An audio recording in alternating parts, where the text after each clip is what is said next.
I'm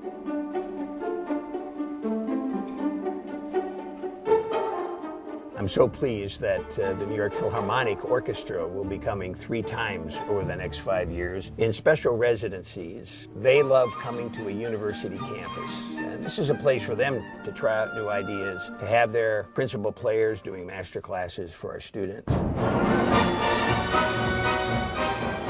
For homecoming weekend this year, not only are we all excited to see Jim Harbaugh at work on the football team at the Big House, but over that same weekend, you're going to be able to hear the New York Philharmonic in 3 different performances in Hill Auditorium. And we've also been working with the orchestra to get the musicians of the New York Philharmonic Brass Section to perform with the Michigan Marching Band at the Michigan Northwestern halftime show at the football game that weekend. The New York Philharmonic residency is defined by 3 concerts that are really mining 2 very important ideas: tradition and innovation.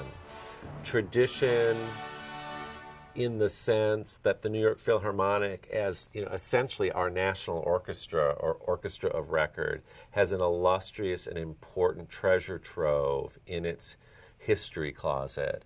So you'll see references to composers and music directors they've had long relationships with, like Gustav Mahler or Leonard Bernstein, and then balanced out with innovation. Artists that they have current relationships with, composers that are composing and mining new ideas for the orchestra. The 3rd concert of the New York Philharmonic residency is going to be a full concert / screening of the Elia Kazan On the Waterfront, the film starring Marlon Brando, amongst others. It'll be, I think, a pretty special and unusual experience for audiences to see the orchestra underneath a huge film screen performing the original score to the film in real time.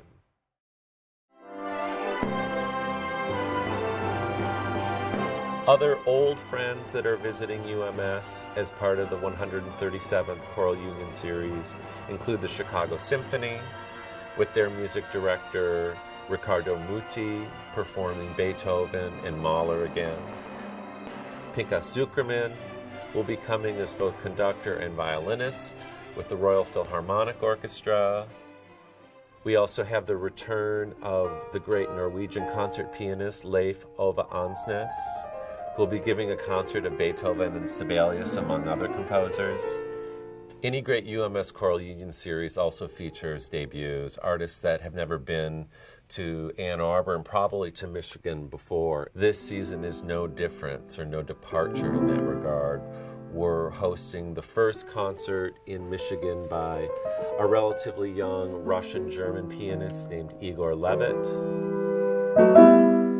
Of special note on this year's Choral Union series is a collaboration between concert violinist Gil Shaham, collaborating with film and video artist David Michalak on a new work with a set of originally commissioned films by Michalak that I think are in no way meant to reflect anything that Bach may have intended with the music, but create a kind of point and counterpoint experience for the audience to reflect upon the meaning of these cherished and really sacred pieces of classical music.